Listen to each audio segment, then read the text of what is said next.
History of England.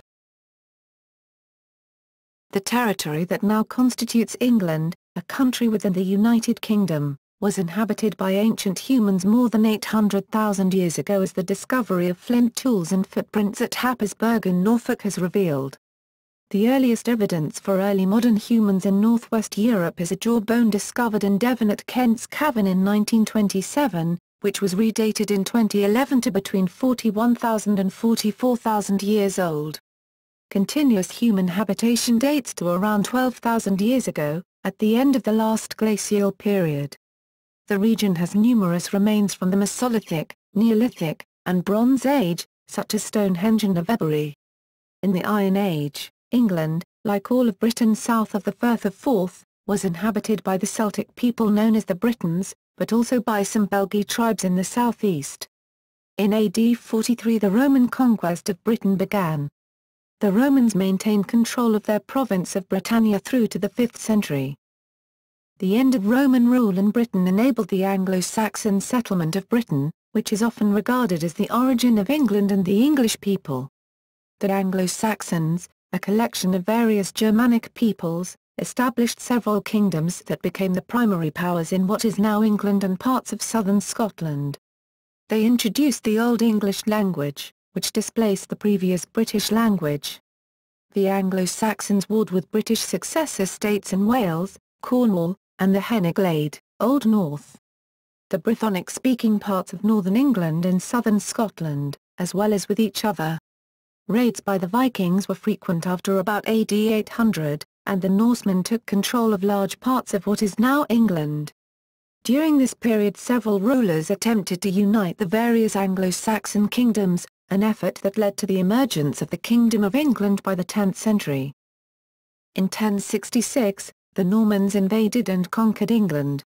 The Norman dynasty established by William the Conqueror ruled England for over half a century before the period of succession crisis known as the Anarchy. Following the Anarchy, England came to be ruled by the House of Plantagenet, a dynasty which also had claims to the Kingdom of France. A succession crisis in France led to the Hundred Years' Wars, a series of conflicts involving the peoples and leaders of both nations. Following the Hundred Years' Wars, England became embroiled in its own succession wars. The War of the Roses pitted two branches of the House of Plantagenet against one another, the House of York and the House of Lancaster. Henry Tudor ended the War of the Roses and established the Tudor dynasty. Under the Tudors and later Stuart dynasty, England became a world colonial power. During the rule of the Stuarts, England fought the English Civil War, which resulted in the execution of King Charles I and the establishment of a series of republican governments, first a parliamentary republic known as the Commonwealth of England, then as a military dictatorship under Oliver Cromwell known as the Protectorate. The Stuarts were restored to the throne in 1660, though continued questions over religion resulted in the deposition of another Stuart king, James II, in the Glorious Revolution. England, which had conquered Wales in the 13th century, was united with Scotland in the early 18th century to form a new sovereign state called Great Britain. Following the Industrial Revolution, Great Britain ruled a worldwide empire, the largest in recorded history.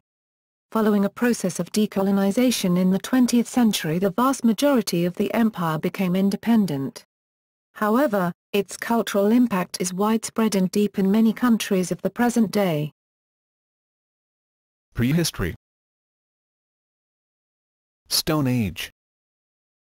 The time from Britain's first inhabitation until the last glacial maximum is known as the Old Stone Age, or Paleolithic. Archaeological evidence indicates that what was to become England was colonized by humans long before the rest of the British Isles because of its more hospitable climate between and during the various glacial periods of the distant past. This earliest evidence, from Happisburgh in Norfolk, includes the oldest human footprints found outside Africa and points to dates of more than 800,000 BP. These earliest inhabitants were hunter-gatherers, who made their living from hunting game and gathering edible plants. Low sea levels meant that Britain was still attached to the continent for much of this earliest period of history, and varying temperatures over tens of thousands of years meant that it was not always inhabited at all. The last ice age ended around 10,000 BCE, and England has been inhabited ever since. This marks the beginning of Middle Stone Age, or Mesolithic. Rising sea levels cut Britain off from the continent for the last time around 6500 BCE. The population by this period were exclusively of our own species of the genus Homo, Homo sapiens sapiens, and the evidence would suggest that their societies were increasingly complex and they were manipulating their environment and their prey in new ways, possibly selective burning of the then omnipresent woodland to create clearings where the herds would gather to make them easier to hunt. Simple projectile weapons would have been the main tools of the hunt, such as the javelin and possibly the sling. The bow and arrow was also known in Western Europe from at least 9000 BCE. The climate continued to improve and it is likely the population was on the rise. The New Stone Age, or Neolithic, begins with the introduction of farming, ultimately from the Middle East, around 4000 BCE.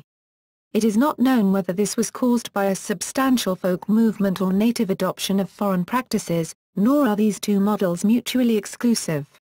People began to cultivate crops and rear animals, and overall lead a more settled lifestyle.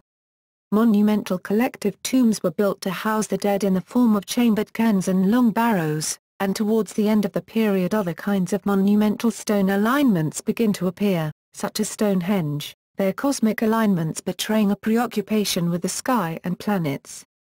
Flint technology also developed, producing a number of highly artistic pieces as well as purely pragmatic. More extensive woodland clearance took place to make way for fields and pastures. The Sweet Track in the Somerset Levels is one of the oldest timber trackways discovered in northern Europe and among the oldest roads in the world, dated by dendrochronology to the winter of 3807–3806 BCE. It too is thought to have been a primarily religious structure. Later prehistory. The Bronze Age begins around 2500 BC with the first appearance of bronze objects in the archaeological record. This coincides with the appearance of the characteristic beaker culture. Again, it is unknown whether this was brought about primarily by folk movement or by cultural assimilation, and again it may be a mixture of both. The Bronze Age sees a shift of emphasis from the communal to the individual, and the rise to prominence of increasingly powerful elites, whose power was enshrined in the control of the flow of precious resources, to manipulate tin and copper into high-status bronze objects such as swords and axes, and their prowess as hunters and warriors. Settlement became increasingly permanent and intensive. Towards the end of the period, numerous examples of extremely fine metalwork begin to be found deposited in rivers, presumably for ritual reasons and perhaps reflecting a progressive shift of emphasis away from the sky and back to the earth, as a rising population increasingly put the land under greater pressure. England largely also becomes in this period bound up with the Atlantic trade system, which created something of a cultural continuum over a large part of Western Europe. It is possible that the Celtic languages developed or spread to England as part of this system. By the end of the Iron Age at the very least there is ample evidence that they were spoken across the whole of England, as well as the western parts of Britain. The Iron Age is conventionally said to begin around 800 BC. The Atlantic system had by this time effectively collapsed, although England maintained contacts across the Channel with France, as the Hallstatt culture became widespread across the country. The overall picture of continuity suggests this was not accompanied by any substantial movement of population. Crucially, only a single Hallstatt burial is known from Britain, and even here the evidence is inconclusive. On the whole, burials largely disappear across England, the dead being disposed of in a way which is archaeologically invisible. Excarnation is a widely cited possibility. Hill forts were known since the Late Bronze Age, but a huge number were constructed in the period 600–400 BC, particularly in the south. After about 400 however, new ones largely ceased to be built and a large number ceased to be regularly inhabited, while a smaller number of others become more and more intensively occupied, suggesting a degree of regional centralization. It is around this time that the earliest mentions of Britain begin to appear in the annals of history. The first historical mention of the region is from the Massiliot Periplus, a sailing manual for merchants thought to date to the 6th century BC, and Pytles of Massilia wrote of his exploratory voyage to the island around 325 BC. Both of these texts are now lost. Although quoted by later writers, not enough survives to inform the archaeological interpretation to any significant degree. Contact with the continent was generally at a lower point than in the Bronze Age, although it was not insignificant.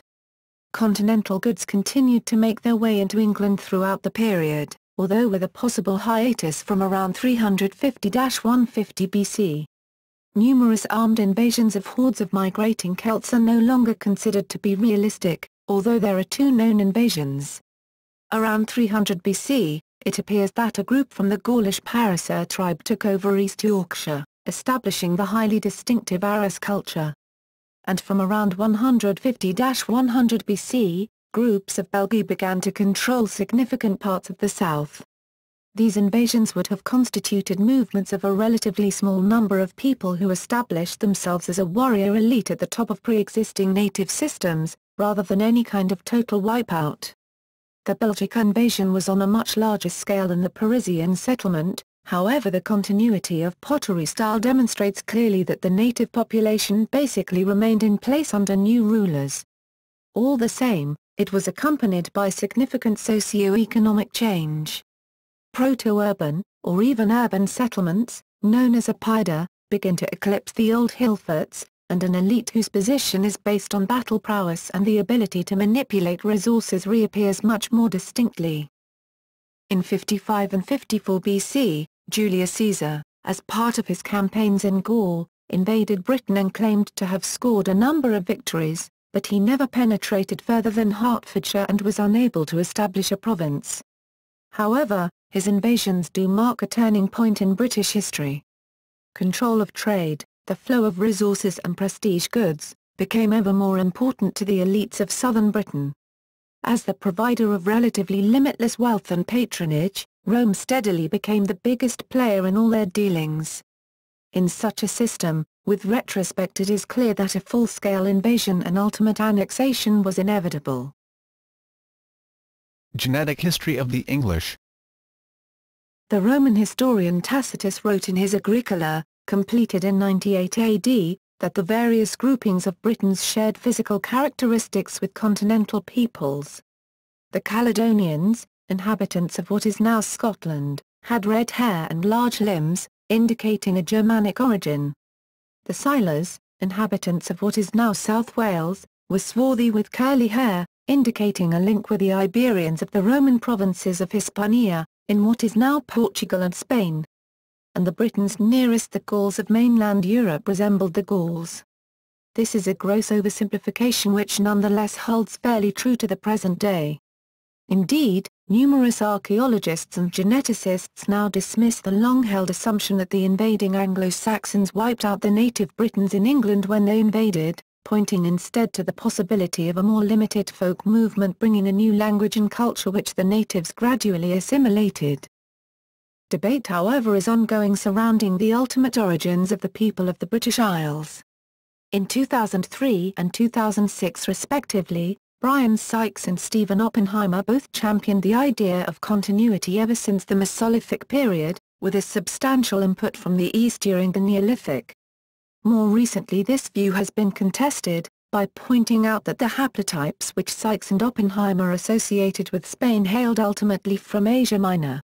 This might be more consistent with some kind of Neolithic wipeout, however it is impossible to date this gene flow. Other theories have proposed an even more substantial input in the early Bronze Age than was previously thought. Ultimately, the genetics have in fact not yet told us anything new. All these theories were well in place amongst archaeologists long before attempts were made to identify historical population movements with genetics. There is still no consensus. What does seem to be in agreement however is that the bulk of England's contemporary native population was already in place by the beginning of written history in this part of the world. Roman Britain.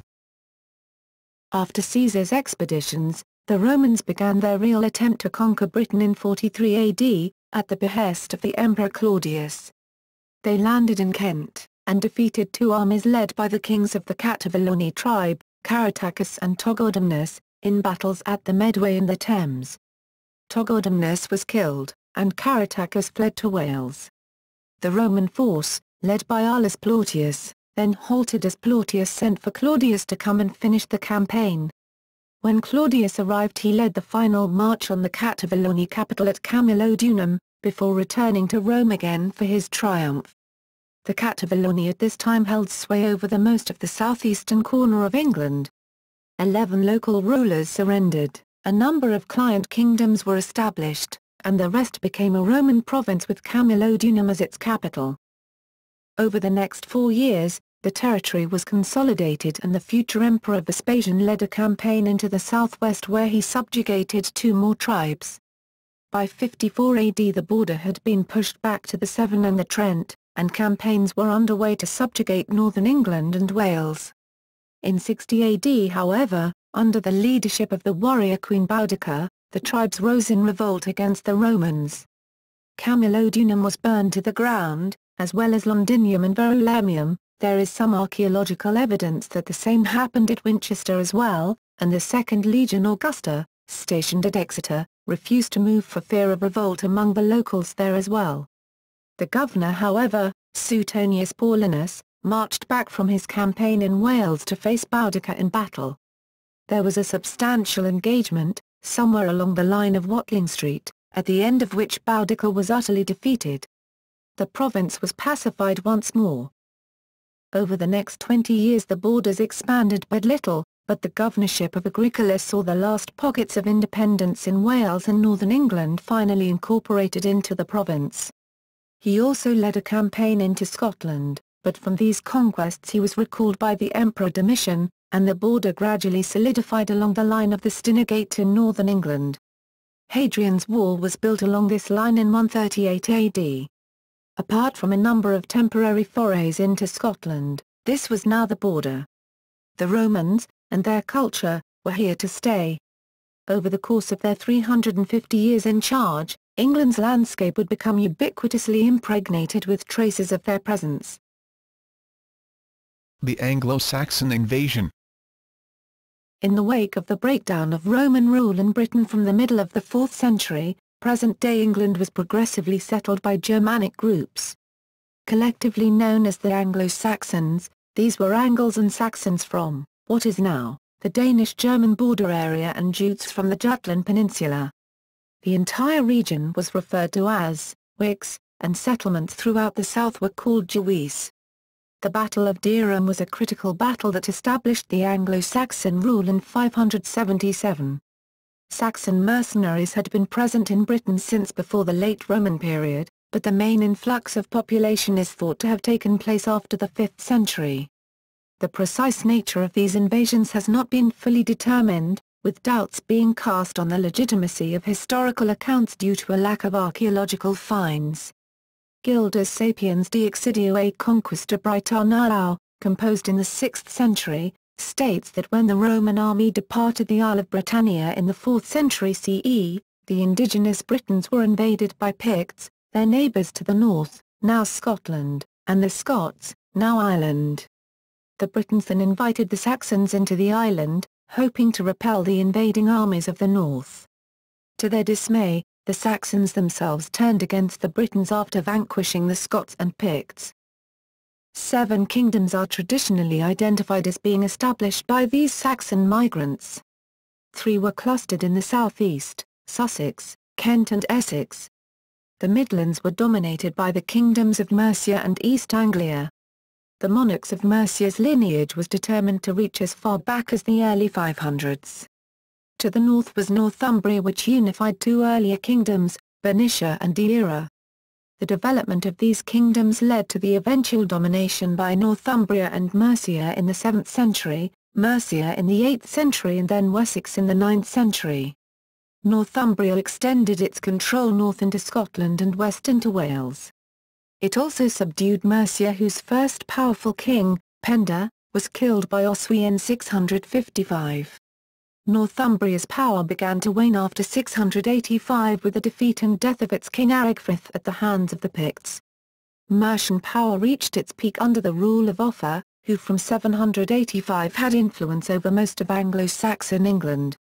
From Offa's death in 796 the supremacy of Wessex was established under Egbert, who extended his control west into Cornwall before defeating the Mercians at the Battle of Eldon in 825. 4 years later he received submission and tribute from the Northumbrian king, Enred. The sequence of events of the 5th and 6th centuries is particularly difficult to access, peppered with a mixture of mythology, such as the characters of Hengist and Horsa, and legend, such as Saint Germanus's so-called Alleluia victory against the heathens, and half-remembered history, such as the exploits of Ambrosius Aurelianus and King Arthur. However, the belief that the Saxons simply wiped or drive out all the native Britons from England has been widely discredited by a number of archaeologists since the 2000s. At any rate, the Anglo-Saxons, including Saxonified Britons, progressively spread into England, by a combination of military conquest and cultural assimilation, until by the 8th century some kind of England really had emerged. Heptarchy and Christianization. Christianization of Anglo-Saxon England began around 600 AD, influenced by Celtic Christianity from the northwest and by the Roman Catholic Church from the southeast. Augustine, the first Archbishop of Canterbury, took office in 597. In 601, he baptized the first Christian Anglo-Saxon king, Ethelbert of Kent. The last pagan Anglo-Saxon king, Penda of Mercia, died in 655. The last pagan Jutish king, Awold of the Isle of Wight, was killed in 686. The Anglo-Saxon mission on the continent took off in the 8th century, leading to the Christianization of practically all of the Frankish Empire by 800. Throughout the 7th and 8th century power fluctuated between the larger kingdoms. Bede records Ethelbert of Kent as being dominant at the close of the 6th century, but power seems to have shifted northwards to the Kingdom of Northumbria, which was formed from the amalgamation of Bernicia and Deira. Edwin of Northumbria probably held dominance over much of Britain, though Bede's Northumbrian bias should be kept in mind. Succession crises meant Northumbrian hegemony was not constant, and Mercia remained a very powerful kingdom, especially under Penda.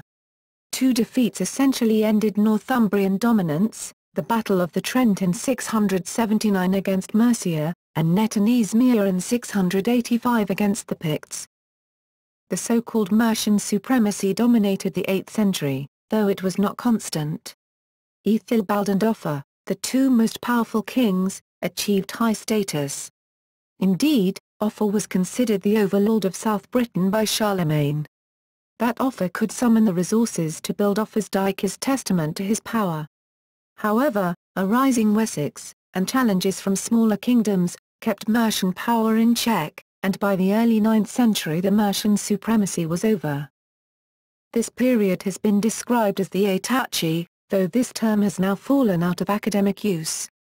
The word arose on the basis that the 7 kingdoms of Northumbria, Mercia, Kent, East Anglia, Essex, Sussex and Wessex were the main polities of South Britain. More recent scholarship has shown that other kingdoms were also politically important across this period: Wicks, Magansate, Lindsey and Middle Anglia. Viking challenge and the rise of Wessex. The first recorded Viking attack in Britain was in 793 at Lindisfarne Monastery as given by the Anglo-Saxon Chronicle. However, by then the Vikings were almost certainly well established in Orkney and Shetland, and many other non-recorded raids probably occurred before this. Records do show the first Viking attack on Iona taking place in 794. The arrival of the Vikings, in particular the Danish Great Heathen Army, upset the political and social geography of Britain and Ireland. In 867 Northumbria fell to the Danes. East Anglia fell in 869. Though Wessex managed to contain the Vikings by defeating them at Ashdown in 871, a second invading army landed, leaving the Saxons on a defensive footing. At much the same time, Ethelred, King of Wessex, died and was succeeded by his younger brother Alfred. Alfred was immediately confronted with the task of defending Wessex against the Danes. He spent the first 5 years of his reign paying the invaders off. In 878, Alfred's forces were overwhelmed at Chippenham in a surprise attack. It was only now, with the independence of Wessex hanging by a thread, that Alfred emerged as a great king. In May 878 he led a force that defeated the Danes at Addington. The victory was so complete that the Danish leader, Guthrum, was forced to accept Christian baptism and withdraw from Mercia. Alfred then set about strengthening the defences of Wessex, building a new navy, 60 vessels strong. Alfred's success brought Wessex and Mercia years of peace and sparked economic recovery in previously ravaged areas. Alfred's success was sustained by his son Edward, whose decisive victories over the Danes in East Anglia in 910 and 911 were followed by a crashing victory at Tempsford in 917. These military gains allowed Edward to fully incorporate Mercia into his kingdom and add East Anglia to his conquests. Edward then set about reinforcing his northern borders against the Danish kingdom of Northumbria. Edward's rapid conquest of the English kingdoms meant Wessex received homage from those that remained, including Gwynedd in Wales and Scotland.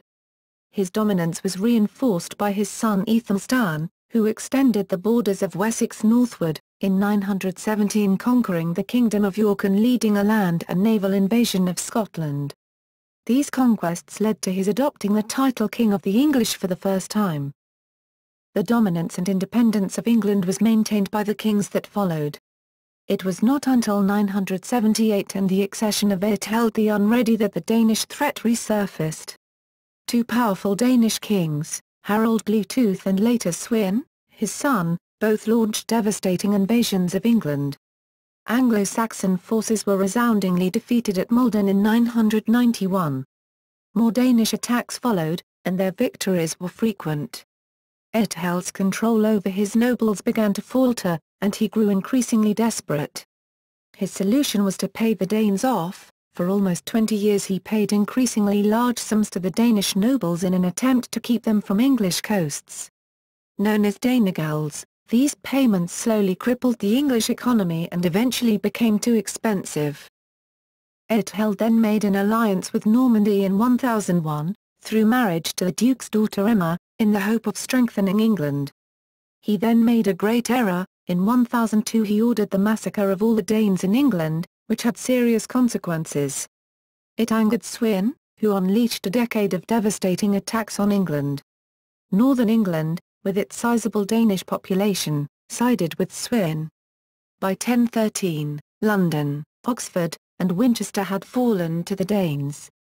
Eadhaed fled to Normandy and Sweyn seized the throne.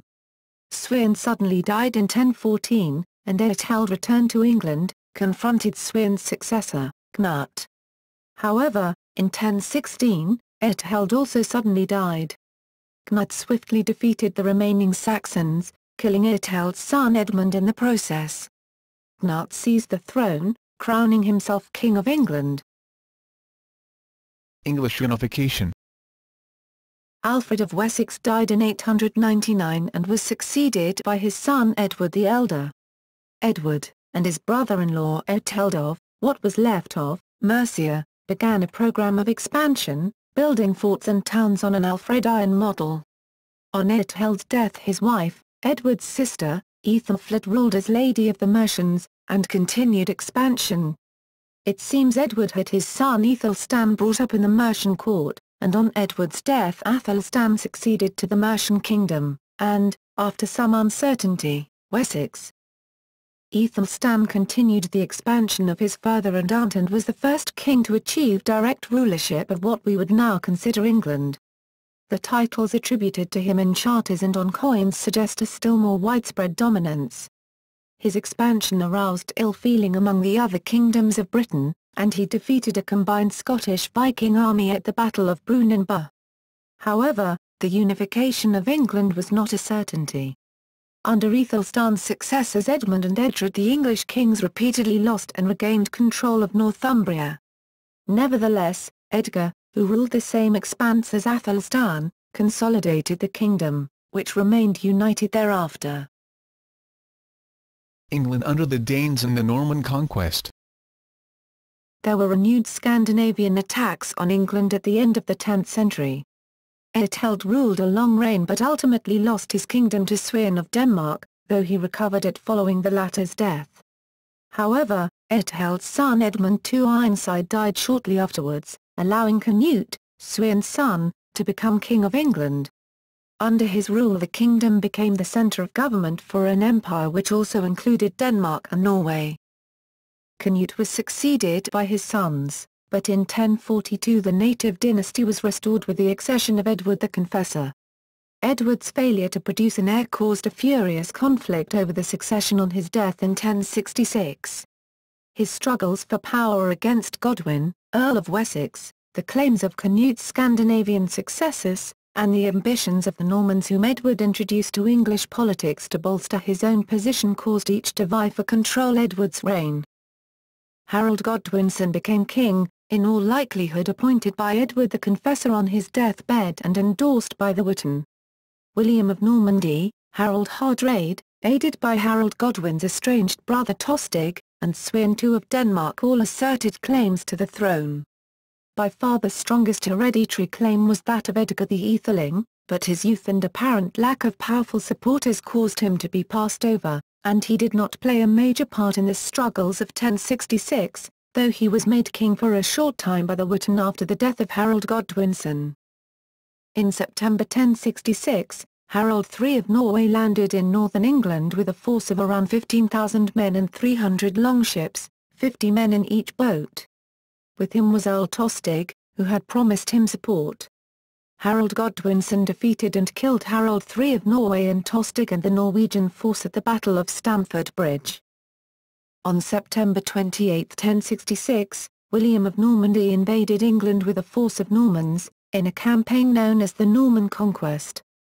On October 14, after having marched his exhausted army all the way from Yorkshire, Harold fought the Normans at the Battle of Hastings, where England's army was defeated and Harold was killed. Further opposition to William in support of Edgar the Aetheling soon collapsed, and William was crowned king on Christmas Day 1066.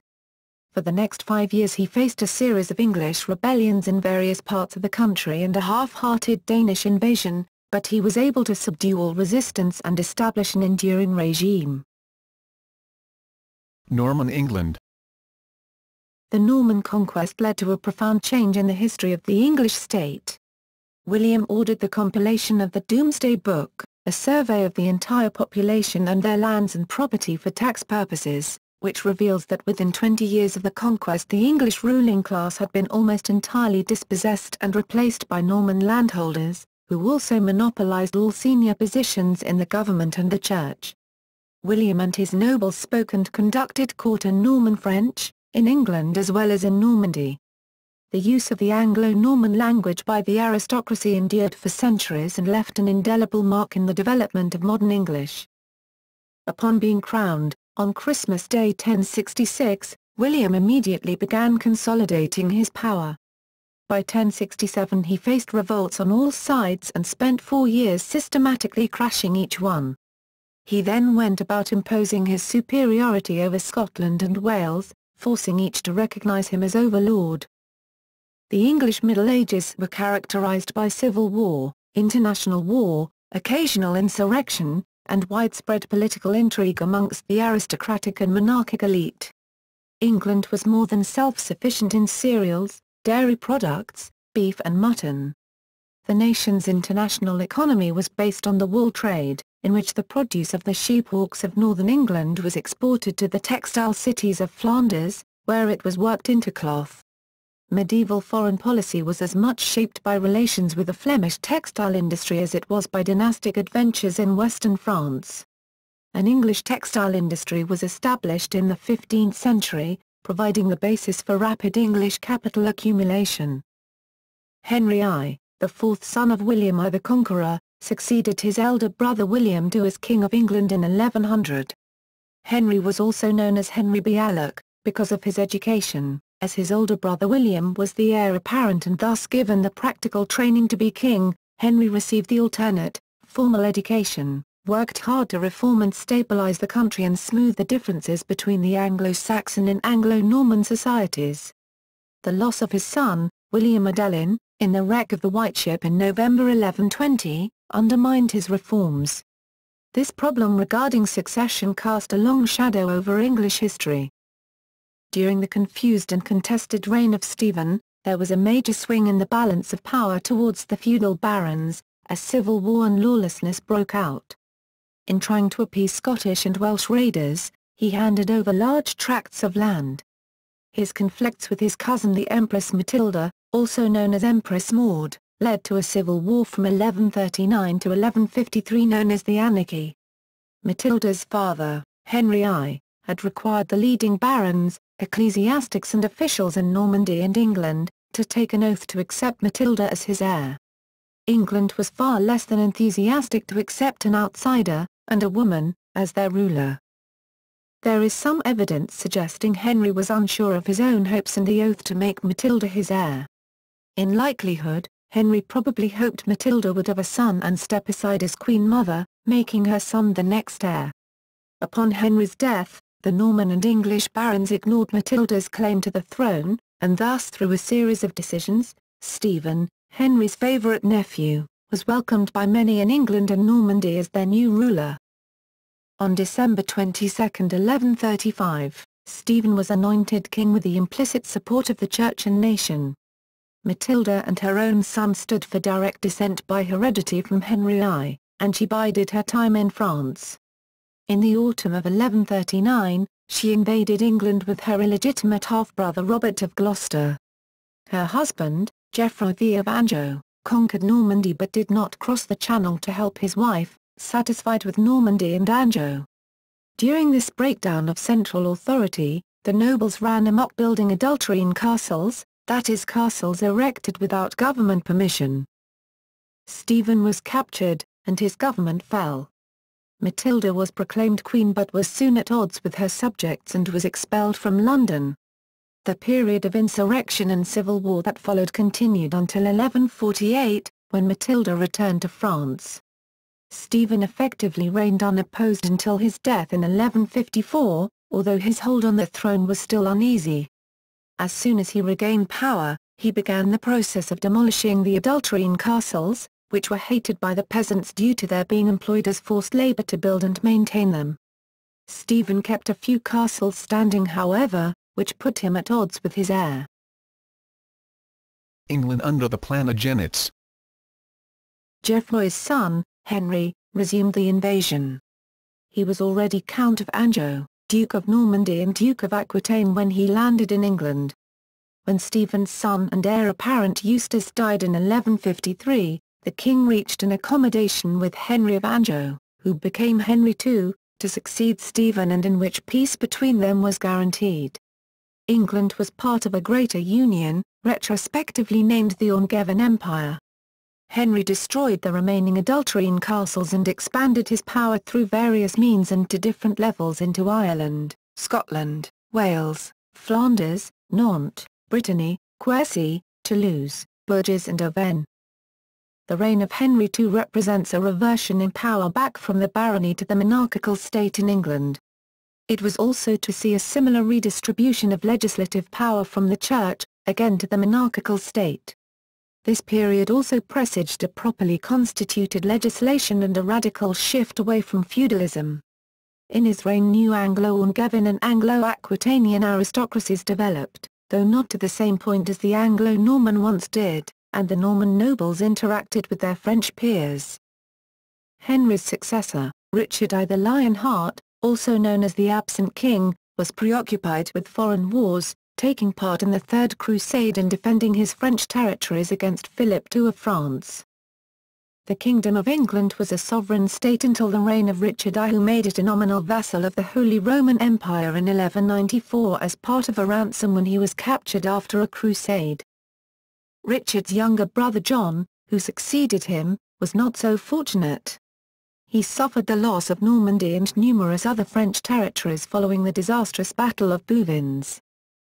Facing internal disorder, in 1212 John made the Kingdom of England a tribute-paying vassal of the Holy See, which it remained until the 14th century when the kingdom rejected the overlordship of the Holy See and re-established its sovereignty.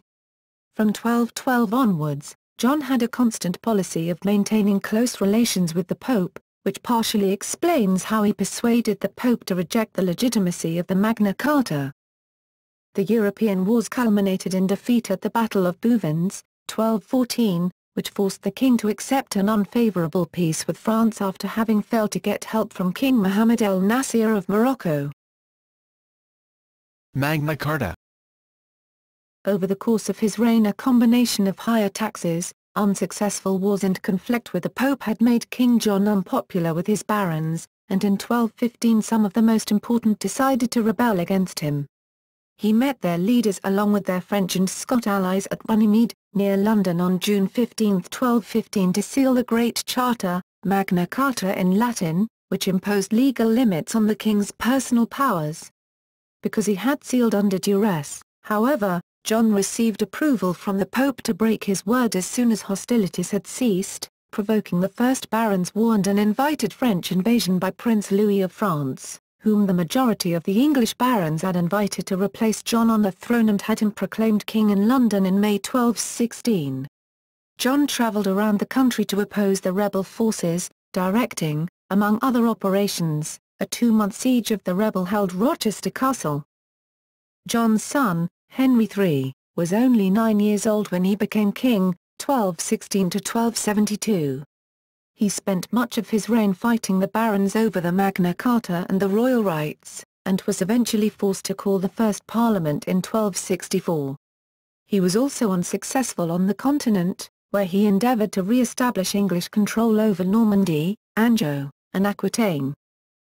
His reign was punctuated by numerous rebellions and civil wars, often provoked by incompetence and mismanagement in government and Henry's perceived over-reliance on French courtiers, thus restricting the influence of the English nobility.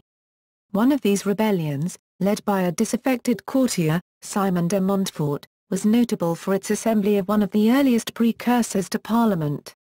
In addition to fighting the Second Barons' War, Henry III made war against St. Louis and was defeated during the Santonge War, yet Louis IX did not capitalize on his victory, respecting his opponent's rights.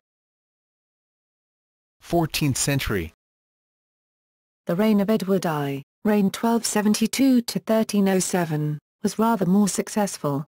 Edward enacted numerous laws strengthening the powers of his government, and he summoned the first officially sanctioned parliaments of England, such as his model parliament. He conquered Wales and attempted to use a succession dispute to gain control of the Kingdom of Scotland, though this developed into a costly and drawn-out military campaign. His son, Edward II, proved a disaster. A weak man who preferred to engage in activities like thatching and ditch digging rather than jousting, hunting, or the usual entertainments of kings, he spent most of his reign trying in vain to control the nobility, who in return showed continual hostility to him.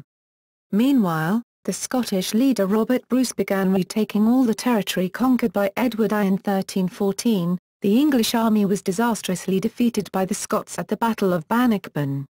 Edward also showered favours on his companion Piers Gaveston, a knight of humble birth. While it has been widely believed that Edward was a homosexual because of his closeness to Gaveston, there is no concrete evidence of this. The king's enemies, including his cousin Thomas of Lancaster, captured and murdered Gaveston in 1312. Edward's downfall came in 1326 when his queen Isabella travelled to her native France and then, along with her lover Roger Mortimer, invaded England. Despite their tiny force, they quickly rallied support for their cause. The king fled London, and his companion since Piers Gaveston's death, Hugh Despenser, was publicly tried and executed. Edward was eventually captured and charged with breaking his coronation oath. He was deposed and remained imprisoned in Gloucestershire until he was murdered sometime in the autumn of 1327, presumably by agents of Isabella and Mortimer. The Great Famine of 1315 to 1317 was the first crisis that would strike Europe in the 14th century. Millions in northern Europe would die over an extended number of years, marking a clear end to the earlier period of growth and prosperity during the 11th and 12th centuries. The famine of 1315 to 1316 may have killed more than 10% of England's population, or at least 500,000 people. Edward III, son of Edward II, was crowned at age 14 after his father was deposed by his mother and her consort Roger Mortimer. At age 17 he led a successful coup against Mortimer, the de facto ruler of the country, and began his personal reign. Edward III reigned 1327–1377, restored royal authority and went on to transform the Kingdom of England into the most efficient military power in Europe. His reign saw vital developments in legislature and government, in particular the evolution of the English Parliament, as well as the ravages of the Black Death. After defeating, but not subjugating, the Kingdom of Scotland, he declared himself rightful heir to the French throne in 1338, but his claim was denied due to the Salic Law. This started what would become known as the 100 Years' War. Following some initial setbacks, the war went exceptionally well for England. Victories at Crécy and Poitiers led to the highly favourable Treaty of Britannia. Edward's later years, however, were marked by international failure and domestic strife, largely as a result of his inactivity and poor health. In 1373, England signed an alliance with the Kingdom of Portugal, which is claimed to be the oldest alliance in the world still in force. In 1381, a peasants' revolt led by Wat Tyler spread across large parts of England. It was suppressed by Richard II, with the death of 1,500 rebels. Black Death. The Black Death, an epidemic of bubonic plague that spread over the whole of Europe, arrived in England in 1348 and killed as much as a third to half the population. Military conflicts during this period were usually with domestic neighbours such as the Welsh, Irish and Scots, and included the 100 Years' War against the French and their Scottish allies. Notable English victories in the 100 Years' War included Crécy and Agincourt. The final defeat of the uprising led by the Welsh prince, Owain Glyndwr, in 1412 by Prince Henry, who later became Henry V, represents the last major armed attempt by the Welsh to throw off English rule. Edward III gave land to powerful noble families, including many people of royal lineage. Because land was equivalent to power, these powerful men could try to claim the crown. The autocratic and arrogant methods of Richard II only served to alienate the nobility more, and his forceful dispossession in 1399 by Henry IV increased the turmoil. 15th century, Henry V and the Wars of the Roses. Henry V succeeded to the throne in 1413. He renewed hostilities with France and began a set of military campaigns which are considered a new phase of the 100 Years' War, referred to as the Lancastrian War. He won several notable victories over the French, including at the Battle of Agincourt. In the Treaty of Troyes, Henry V was given the power to succeed the current ruler of France, Charles VI of France. The treaty also provided that he would marry Charles VI's daughter, Catherine of Valois. They married in 1421. Henry died of dysentery in 1422, leaving a number of unfulfilled plans, including his plan to take over as King of France. Another unfulfilled plan was to lead a new crusade to retake Jerusalem from the Muslims. His son, Henry VI, became king in 1422 as an infant. His reign was to be marked by constant turmoil due to his political weaknesses. While he was growing up, England was ruled by the Regency Government of England 1422–37. The Regency Council attempted to install Henry VI as the King of France, as provided by the Treaty of Troyes signed by his father Henry V, and led English forces to take over areas of France. It appeared they might succeed due to the poor political position of the son of King Charles VI, who had claimed to be the rightful king as King Charles VII of France. However, in 1429, Joan of Arc began to lead a military effort by the French to prevent the English from gaining control of France. With her help, the French forces were able to push the English forces back and to regain control of French territory. In 1437, Henry VI came of age and began to actively rule as king. In an attempt to forge peace, he married a French noblewoman, Margaret of Anjou in 1445, as provided in the Treaty of Tours. Hostilities resumed with France in 1449. When England lost the 100 Years' War in August 1453, Henry fell into a period of mental breakdown that lasted until Christmas 1454. With his inability to control the feuding nobles, civil war began in 1455. The conflicts are known as the Wars of the Roses, 1455 to 1485, and although the fighting was very sporadic and small, there was a general breakdown in the authority and power of the crown. Henry's cousin, who deposed him in 1461 and became Edward IV, went a little way to restoring this power. Edward defeated the Lancastrians at the Battle of Mortimer's Cross. He was briefly expelled from the throne in 1470 to 1471 when Richard Neville, Earl of Warwick, brought Henry back to power. 6 months later, Edward defeated and killed Warwick in battle and reclaimed the throne. Henry was imprisoned in the Tower of London and died there. Edward died in 1483, only 40 years old.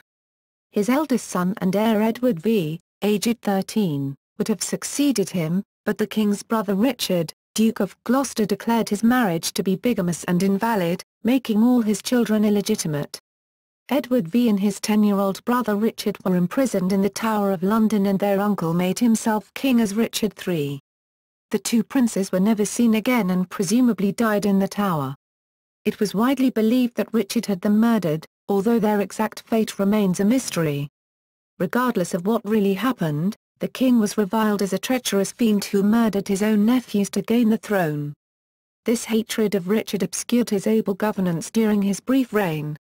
In the summer of 1485, Henry Tudor, the last Lancastrian male, landed in England from his exile in France.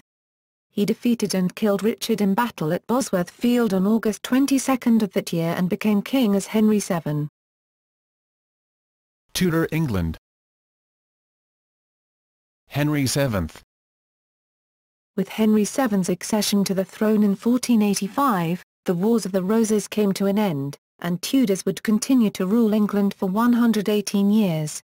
Traditionally, the Battle of Bosworth Field is considered to mark the end of the Middle Ages in England, although Henry did not introduce any new concept of monarchy, and for most of his reign his hold on power was tenuous. He claimed the throne by conquest and God's judgment in battle. Parliament quickly recognised him as king, but the Yorkists were far from defeated. Nonetheless, he married Edward IV's eldest daughter Elizabeth in January 1486, thereby uniting the houses of York and Lancaster. Most of the European rulers did not believe Henry would survive long, and were thus willing to shelter claimants against him. The first plot against him was the Stafford and Lochiel Rebellion of 1486, which presented no serious threat. But Richard III's nephew John de la Pole, Earl of Lincoln, hatched another attempt the following year. Using a peasant boy named Lambert Simnel, who posed as Edward, Earl of Warwick, the real Warwick was locked up in the Tower of London. He led an army of 2,000 German mercenaries paid for by Margaret of Burgundy into England. They were defeated and de la Pole killed at the difficult Battle of Stoke, where the loyalty of some of the royal troops to Henry was questionable. The king, realising that Simnel was merely a dupe, employed him in the royal kitchen. A more serious menace was Perkin Warbeck, a Flemish youth who posed as Edward IV's son Richard. Again enjoying the support of Margaret of Burgundy, he invaded England 4 times from 1495 to 1497 before he was finally captured and put in the Tower of London. Both Warbeck and the Earl of Warwick were too dangerous to keep around even in captivity, and Henry had to execute them in 1499 before Ferdinand and Isabella of Spain would allow their daughter Catherine to come to England and marry his son Arthur. In 1497, Henry defeated Cornish rebels marching on London. The rest of his Henry VII's reign was relatively peaceful, despite worries concerning succession after the death of his wife Elizabeth of York in 1503. Henry VII's foreign policy was a peaceful one. He had formed an alliance with Spain and the Holy Roman Emperor Maximilian I, but in 1493, when they went to war with France, England was dragged into the conflict. With his crown impoverished and his hold on power insecure, Henry had no desire to go to war.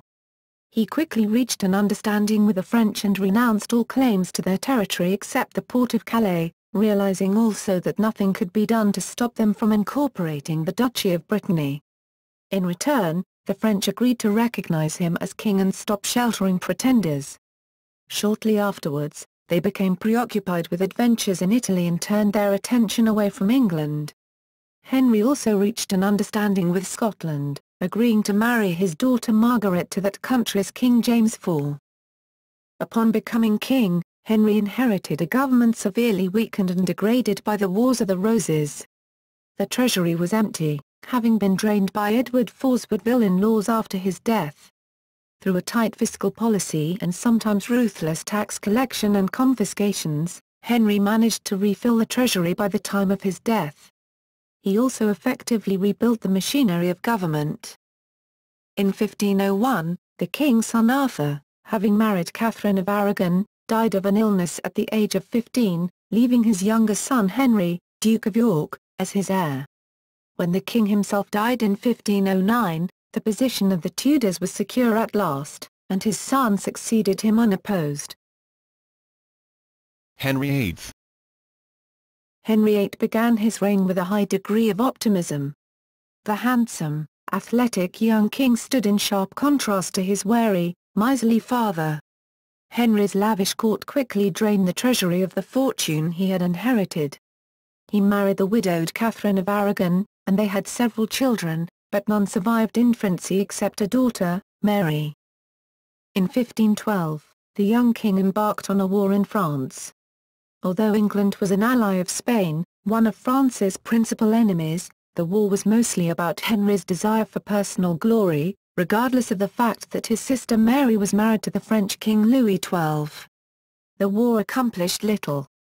The English army suffered badly from disease, and Henry was not even present at the one notable victory, the Battle of the Spurs. Meanwhile, James IV of Scotland, despite being Henry's other brother-in-law, activated his alliance with the French and declared war on England. While Henry was dallying in France, Catherine, who was serving as regent in his absence, and his advisers were left to deal with this threat. At the Battle of Flodden on September 9, 1513, the Scots were completely and totally defeated. Most of the Scottish nobility were killed along with James himself. When Henry returned from France, he was given credit for the victory even though he had nothing to do with it. Eventually, Catherine was no longer able to have any more children. The king became increasingly nervous about the possibility of his daughter Mary inheriting the throne, as England's one experience with a female sovereign, Matilda in the 12th century, had been a catastrophe. He eventually decided that it was necessary to divorce Catherine and find a new queen. The church would not simply grant this favor, so Henry cited the passage in the book of Leviticus where it said, "If a man taketh his brother's wife, he hath committed adultery. They shall be childless." However, Catherine insisted that she and Arthur had never consummated their brief marriage and that the prohibition did not apply here. The timing of Henry's case was very unfortunate. It was 1527 and the Pope had been taken prisoner by the Emperor Charles V, Catherine's nephew and the most powerful man in Europe, for siding with his archenemy Francis I of France. As there was no possibility of getting a divorce in these circumstances, Henry decided to simply secede from the Church, in what became known as the English Reformation. The newly established Church of England amounted to little more than the existing Catholic Church, but with a king rather than the Pope as its head.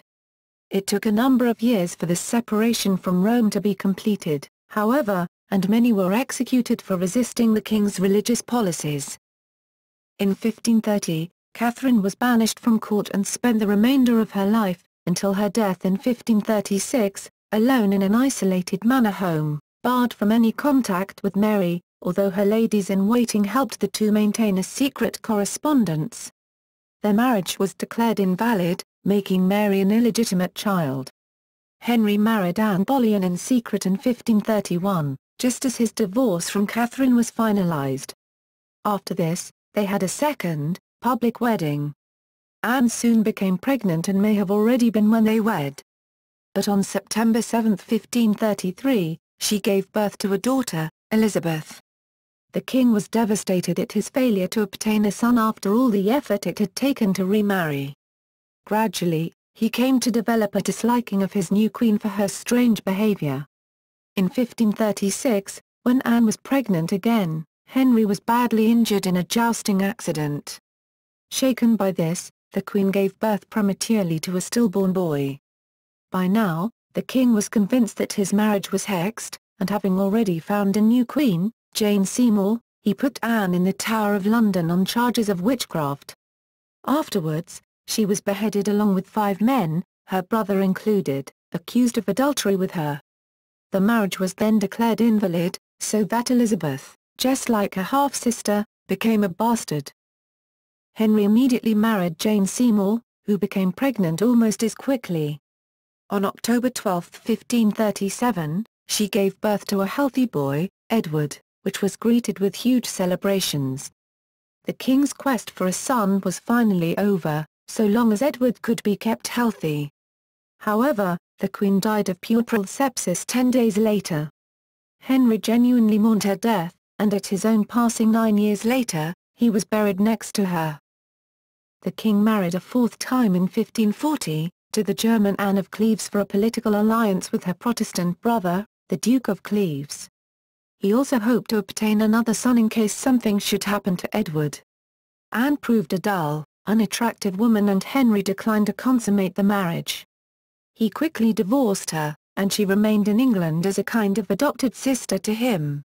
So he married again, to a 19-year-old named Catherine Howard. But when it became known that she was neither a virgin at the wedding, nor a faithful wife afterwards, she ended up on the scaffold and the marriage declared invalid. His 6th and last marriage was to Catherine Parr, more a nursemaid to him than anything else, as his health was failing. It had declined ever since the jousting accident in 1536. In 1542, the king embarked on a new campaign in France, but unlike in 1512, he only managed with great difficulty. The war netted England the city of Boulogne, but nothing else, and the French retook it in 1549. Scotland also declared war and at Solway Moss was once again totally defeated. Henry's paranoia and suspicion worsened in his last years.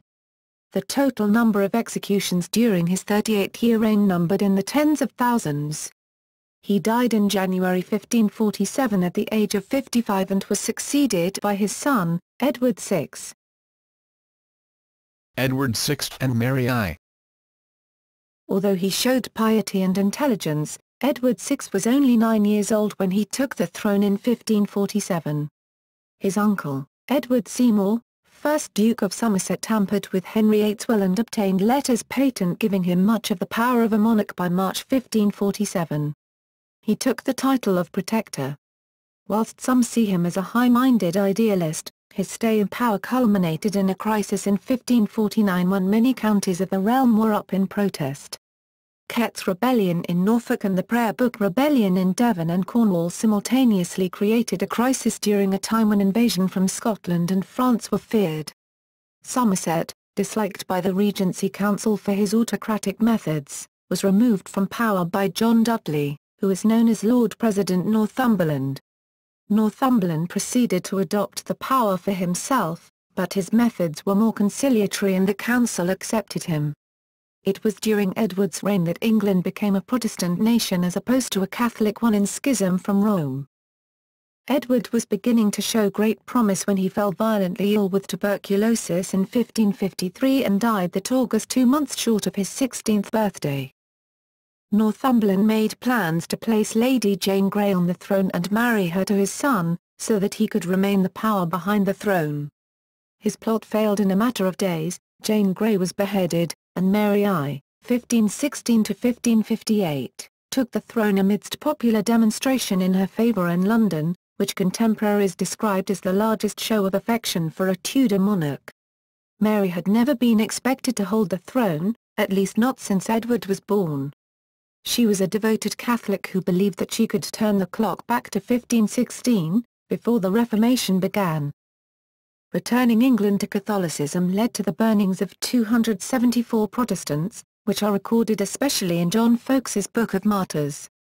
Mary then married her cousin Philip, son of Emperor Charles V, and King of Spain when Charles abdicated in 1556. The union was a difficult one, since Mary was already in her late 30s and Philip was a Catholic and a foreigner, and so not very welcome in England. This wedding also had the effect of provoking the hostility of the French, already at war with Spain and now alarmed at the prospect of being completely encircled by the Habsburgs. Calais, the last English outpost on the continent, was then taken by France. King Philip, 1527–1598, had very little power, although he did protect Elizabeth. He was not popular in England, and spent little time there. Mary eventually became pregnant, or at least believed herself to be. In reality, she may have had uterine cancer. Her death in November 1558 was greeted with huge celebrations in the streets of London. Elizabeth I. The reign of Elizabeth I restored a sort of order to the realm following the turbulence of the reigns of Edward VI and Mary I when she came to the throne following the latter's death in 1558. The religious issue which had divided the country since Henry VIII was in a way put to rest by the Elizabethan religious settlement, which re-established the Church of England. Much of Elizabeth's success was in balancing the interests of the Puritans and Catholics. She managed to offend neither to a large extent, although she clamped down on Catholics towards the end of her reign as war with Catholic Spain loomed. Despite the need for an heir, Elizabeth declined to marry, despite offers from a number of suitors across Europe, including the Swedish King Erik XIV. This created endless worries over her succession, especially in the 1570s when she nearly died of smallpox. It has been often rumoured that she had a number of lovers, including Francis Drake, but there is no hard evidence. Elizabeth maintained relative government stability apart from the revolt of the Northern Earls in 1569. She was effective in reducing the power of the old nobility and expanding the power of her government. Elizabeth's government did much to consolidate the work begun under Thomas Cromwell in the reign of Henry VIII, that is, expanding the role of the government and effecting common law and administration throughout England. During the reign of Elizabeth and shortly afterwards, the population grew significantly, from 3 million in 1564 to nearly 5 million in 1616. The Queen ran afoul of her cousin Mary, Queen of Scots, who was a devoted Catholic and had been forced to abdicate her throne as a consequence. Scotland had recently become Protestant. She fled to England, where Elizabeth immediately had her arrested. Mary spent the next 18 years in confinement, but proved too dangerous to keep alive, as the Catholic powers in Europe considered her, not Elizabeth, the legitimate ruler of England. She was eventually tried for treason and sentenced to death, being beheaded in February 1587. Foreign affairs. In foreign policy Elizabeth played against each other the major powers of France and Spain, as well as the papacy in Scotland. These were all Catholic and each wanted to end Protestantism in England.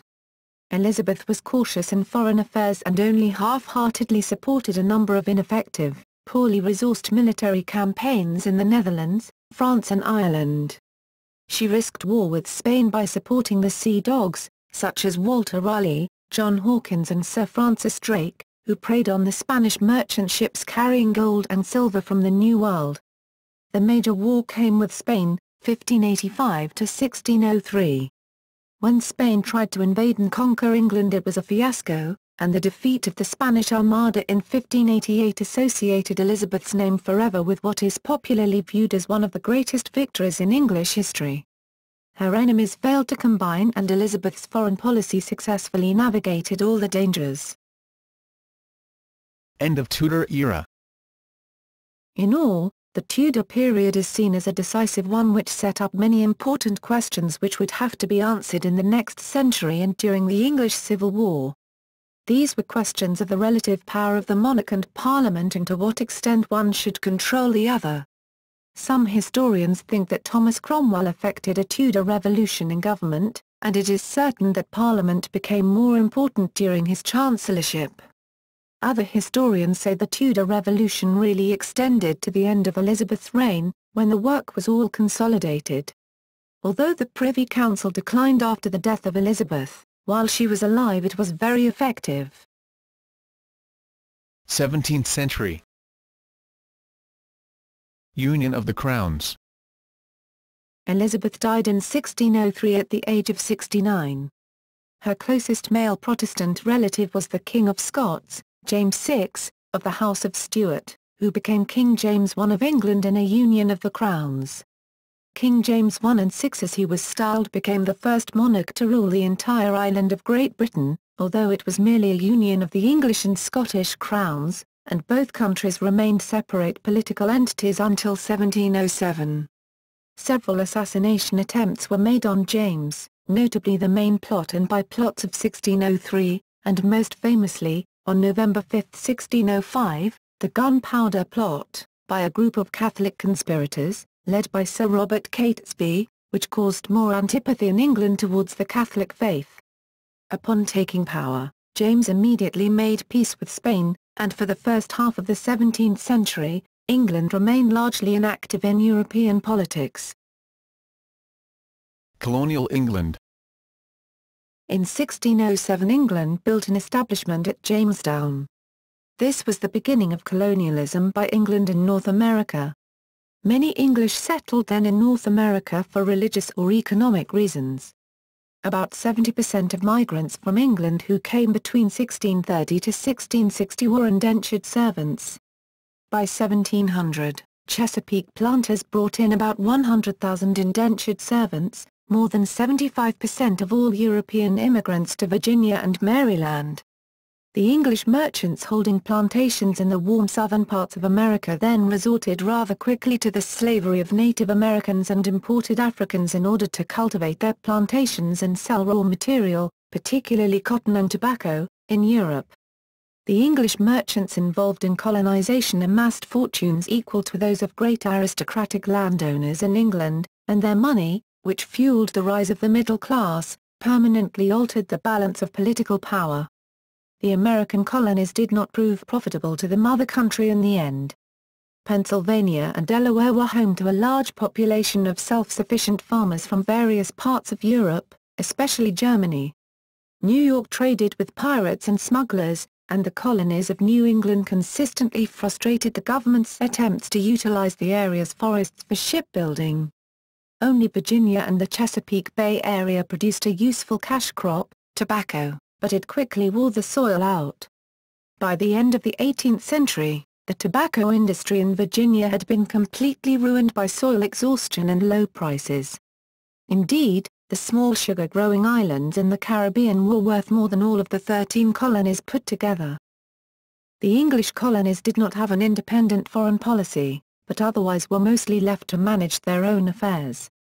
This was very different from the authoritarian control France and Spain held over their colonies. It was the gradual infringement on the rights of the colonies starting in the 1760s that would lead to the American War of Independence. Nothing of the sort would have been possible in the French and Spanish colonies. English Civil War. The First English Civil War broke out in 1642, largely as a result of an ongoing series of conflicts between James' son, Charles I, and Parliament. The defeat of the Royalist army by the New Model Army of Parliament at the Battle of Naseby in June 1645 effectively destroyed the king's forces. Charles surrendered to the Scottish army at Newark.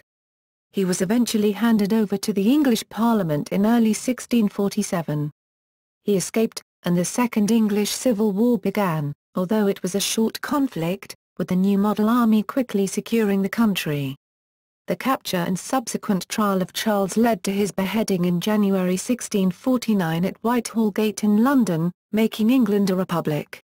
The trial and execution of Charles by his own subjects shocked the rest of Europe. The king argued to the end that only God could judge him, and was a precursor of sorts to the beheading of Louis XVI 145 years later.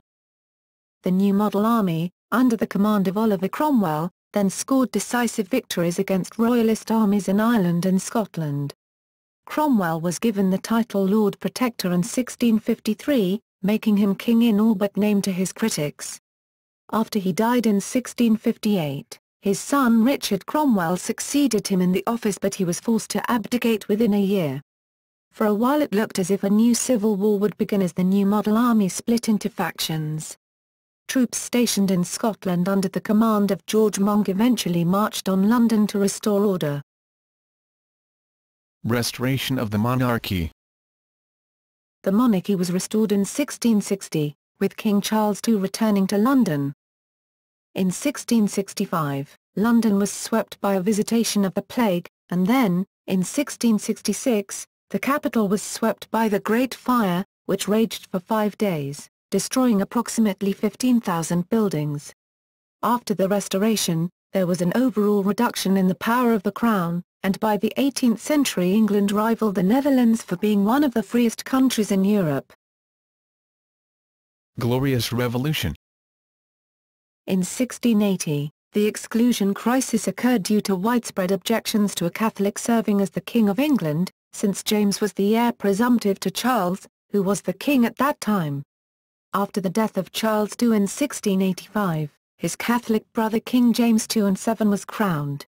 From that point, there were various factions pressing for his Protestant daughter Mary and her husband, Prince William III of Orange, to replace him in what became known as the Glorious Revolution. In November 1688, William landed in England with an invading force, and succeeded in being crowned king. After this, James attempted to retake the throne by force in the Williamite War, and was finally defeated by William at the Battle of the Boyne in 1690. In December 1689, one of the most important constitutional documents in English history, the Bill of Rights, was passed. The Act, which restated and confirmed many provisions of the earlier Declaration of Right, established restrictions on the royal prerogative. It provided, amongst other things, that the sovereign could not suspend laws passed by Parliament, levy taxes without parliamentary consent, infringe the right to petition, raise a standing army during peacetime without parliamentary consent, deny the right to bear arms to Protestant subjects, unduly interfere with parliamentary elections, punish members of either House of Parliament for anything said during debates, require excessive bail or inflict cruel and unusual punishments.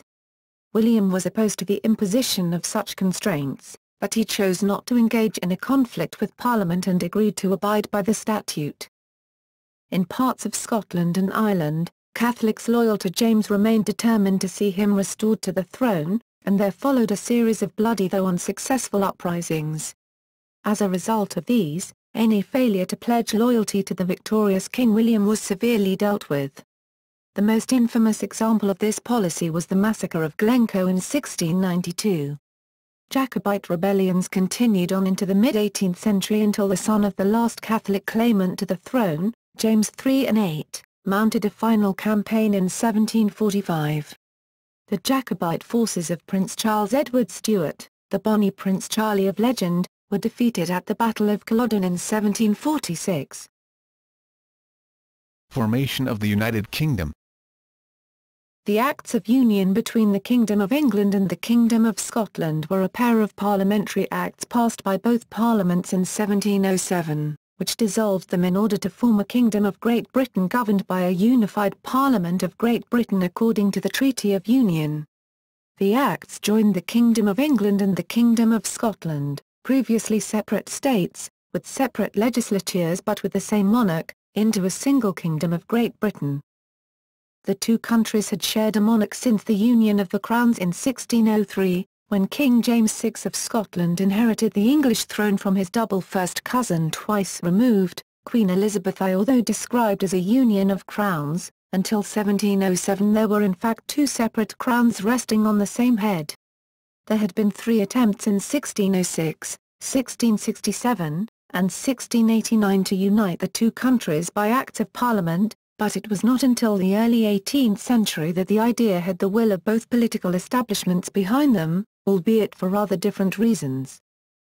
The Acts took effect on May 1, 1707.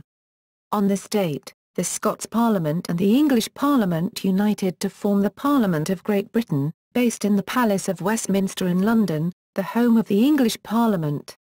Hence, the Acts are referred to as the Union of the Parliaments. On the Union, historian Simon Sharma said, "What began as a hostile merger, would end in a full partnership in the most powerful going concern in the world." It was one of the most astonishing transformations in European history. In 1714 the reign of Queen Anne ended. Anne was the last monarch of the House of Stuart. She was succeeded by her second cousin, George I, of the House of Hanover, who was a descendant of the Stuarts through his maternal grandmother, Elizabeth, daughter of James VI, and a series of Jacobite rebellions broke out in an attempt to restore the Stuart monarchy, but all ultimately failed. Several planned French invasions were attempted, also with the intention of placing the Stuarts on the throne. The Act of Union of 1800 formally assimilated Ireland within the British political process, and from January 1, 1801 created a new state called the United Kingdom of Great Britain and Ireland, which united the Kingdom of Great Britain with the Kingdom of Ireland to form a single political entity. The English capital of London was adopted as the capital of the Union. Modern England, 18th–19th centuries. Following the formation of the United Kingdom, the history of England is no longer the history of a sovereign nation, but rather the history of one of the countries of the United Kingdom. Industrial Revolution. During the late 18th century and early 19th century, there was considerable social upheaval as a largely agrarian society was transformed by technological advances and increasing mechanization, which was the Industrial Revolution. Much of the agricultural workforce was uprooted from the countryside and moved into large urban centers of production, as the steam-based production factories could undercut the traditional cottage industries, because of economies of scale and the increased output per worker made possible by the new technologies. The consequent overcrowding into areas with little supporting infrastructure saw dramatic increases in the rate of infant mortality, to the extent that many Sunday schools for pre-working age children, 5 or 6, had funeral clubs to pay for each other's funeral arrangements, crime, and social deprivation. The transition to industrialization was not wholly seamless for workers, many of whom saw their livelihoods threatened by the process. Of these, some frequently sabotaged or attempted to sabotage factories. These saboteurs were known as Luddites. Local governance. The Local Government Act of 1888 was the first systematic attempt to impose a standardized system of local government in England. The counties of England at the time, today known as the historic counties, since the major boundary changes of 1974, were used as the basis of the system. A second act in 1894, Local Government Act 1894, also created a second tier of local government. Henceforth, all administrative counties and county boroughs would be divided into either rural or urban districts, allowing more localized administration. By 1888, it was clear that the piecemeal system that had developed over the previous century in response to the vastly increased need for local administration could no longer cope. The sanitary districts and parish councils had legal status, but were not part of the mechanism of government. They were run by volunteers. Often there was no one who could be held responsible for the failure to undertake the required duties. Furthermore, the increased county business could not be handled by the quarter sessions, nor was it appropriate to do so. Finally, there was a desire to see local administration performed by elected officials, as in the reformed municipal boroughs. The Local Government Act was therefore the first systematic attempt to impose a standardized system of local government in England. The counties of England at the time, now known as the historic counties, since the major boundary changes of 1974, were used as the basis of the system. The counties themselves had undergone some boundary changes in the preceding 50 years, mainly to remove enclaves and exclaves. The Act called for the creation of statutory counties, based on the ancient historic counties, but completely corrected for enclaves and exclaves, and adjusted so that all settlements were completely within a single county. These statutory counties were to be used for non-administrative functions: sheriff, lieutenant, custos rotularum, justices, militia, coroner, or other. With the advent of elected councils, the offices of Lord Lieutenant and Sheriff became largely ceremonial. The statutory counties formed the basis for the so-called administrative counties. However, it was felt that large cities and primarily rural areas in the same county could not be well administered by the same body. Thus 59 counties in themselves, or county boroughs, were created to administer the urban centres of England. These were part of the statutory counties, but not part of the administrative counties. A second act in 1894, Local Government Act 1894, also created a second tier of local government. Henceforth, all administrative counties and county boroughs would be divided into either rural or urban districts, allowing more localized administration. The municipal boroughs reformed after 1835 were brought into this system as special cases of urban districts. The urban and rural districts were based upon, and incorporated the sanitary districts which had been created in 1875, with adjustments, so that districts did not overlap two counties. The Act also provided for the establishment of civil parishes. The 1894 Act formed an official system of civil parishes, separated from the ecclesiastical parishes, to carry on some of these responsibilities, others being transferred to the district county councils. However, the civil parishes were not a complete third tier of local government. Instead, they were community councils for smaller, rural settlements, which did not have a local government district themselves. Where urban parish councils had previously existed, they were absorbed into the new urban districts. 20th and 21st centuries. A prolonged agricultural depression in Britain at the end of the 19th century, together with the introduction in the 20th century of increasingly heavy levels of taxation on inherited wealth, put an end to agricultural land as the primary source of wealth for the upper classes. Many estates were sold or broken up, and this trend was accelerated by the introduction of protection for agricultural tenancies, encouraging outright sales, from the mid-20th century. General history and political issues. Following years of political and military agitation for Home Rule for Ireland, the Anglo-Irish Treaty of 1921 established the Irish Free State, now the Republic of Ireland, as a separate state, leaving Northern Ireland as part of the United Kingdom. The official name of the UK thus became the United Kingdom of Great Britain and Northern Ireland. England, as part of the UK, joined the European Economic Community in 1973, which became the European Union in 1993. There is a movement in England to create a devolved English Parliament. This would give England a local parliament like those already functioning for Scotland, Northern Ireland and Wales. This issue is referred to as the West Lothian question. Political history and local government.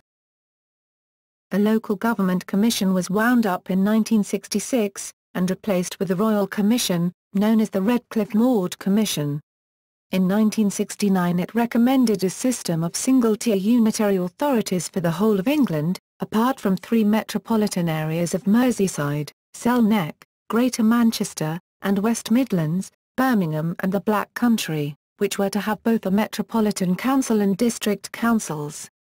This report was accepted by the Labour Party government of the time despite considerable opposition, but the Conservative Party won the June 1970 general election, and on a manifesto that committed them to a two-tier structure. The reforms arising from the Local Government Act of 1972 resulted in the most uniform and simplified system of local government which has been used in England. They effectively wiped away everything that had gone before, and built an administrative system from scratch.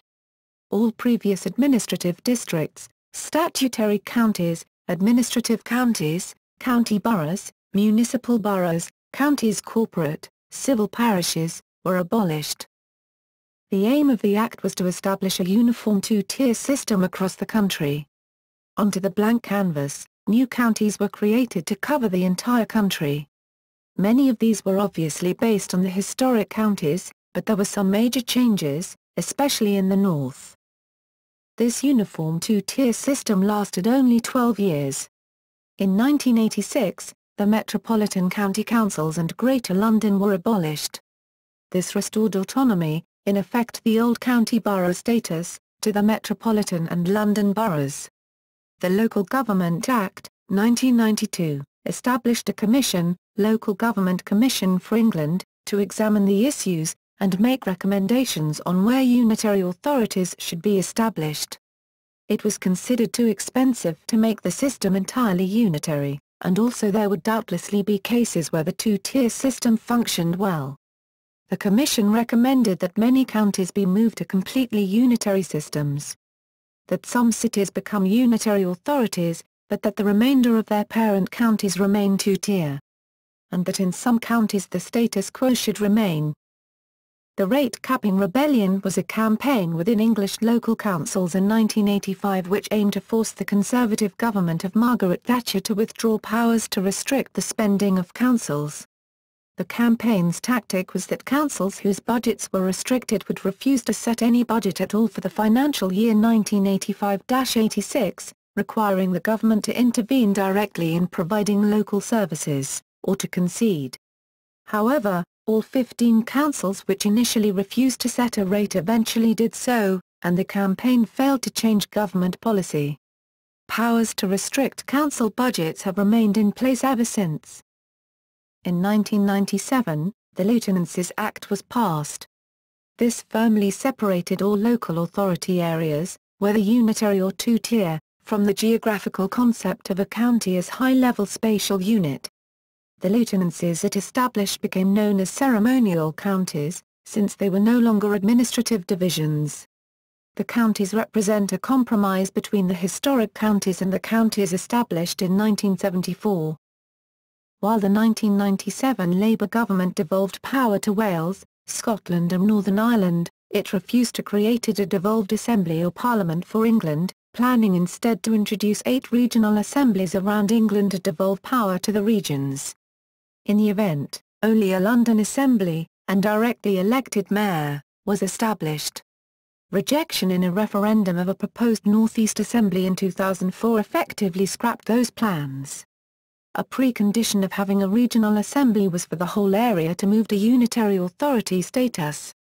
Since the 2005 general election, the government has floated the idea of voluntary mergers of local councils, avoiding a costly reorganisation but achieving desired reform.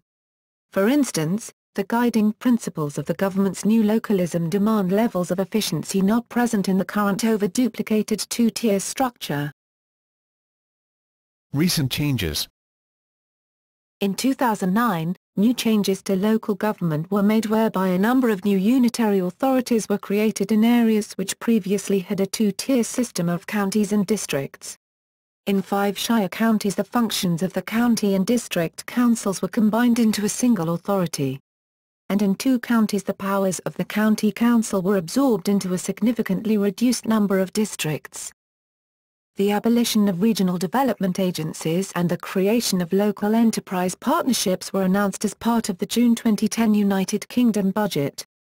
On June 29, 2010 a letter was sent from the Department of Communities and Local Government and the Department for Business, Innovation and Skills to local authority and business leaders, inviting proposals to replace regional development agencies in their areas by September 6, 2010.